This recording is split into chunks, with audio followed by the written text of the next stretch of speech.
Hi everyone, this is Mahmudul Hassan from Finland, রাজধানী Helsinki থেকে। তো আজকে একটা বিষয় দেখাই বা কিছু কথা বলি। ফিনল্যান্ডের আবহাওয়া তো সবাই জানেন বর্তমান কী সিচুয়েশন আছে বা কম বেশি এবছরে এইরকমই থাকে। তো আমি যে কথাটা শেয়ার করতে চাচ্ছি, কিছুদিন আগে আমার তেমন পরিচিত না, তবে পরিচিত বলা যায়, একজন ফ্যামিলি আসছেন, হাজব্যান্ড এবং ওয়াইফ।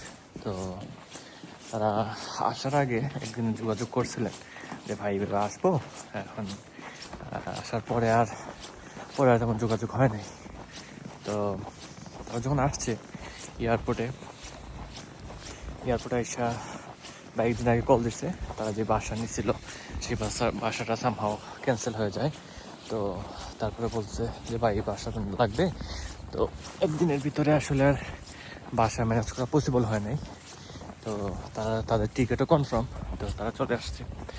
তো আসার পরে বিষয়টা হচ্ছে গিয়ে আল্লাহ আসলে মানুষকে কিভাবে সারপ্রাইজ দেয় বা কিভাবে হেল্প করে, এটা আল্লাহ এক মানে যেটা আমি দেখছি আর কি, সেটা হচ্ছে তারা যখন এয়ারপোর্টে নামছে, নাইমা কল দিছে আমাকে যে ভাই চলে আসছি, আয়সা রিসিভ করে নিয়ে যান।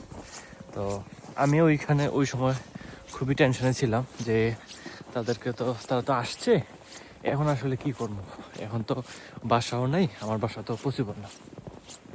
তো ইমিডিয়েটলি বাংলাদেশ থেকে আরেকজনে ফোন দিচ্ছে যে ভাই একটা ফ্যামিলি বাসা পোস্ট হয়েছে একটা গ্রুপে, এই নাম্বারে কথা বলে দেখেন।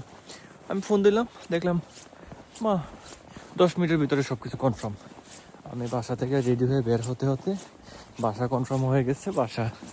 তারপরে তাদেরকে আইনা ওই বাসাতে নিয়ে গেলাম, বা ওইখানে যাই দেখি আবার উনি 2 দিন আগে রান্না করে রাখছিল যে খাবার দাবার, ওইগুলো আবার আমরা সবাই মিলে খাওয়া দাওয়া করে আসলাম।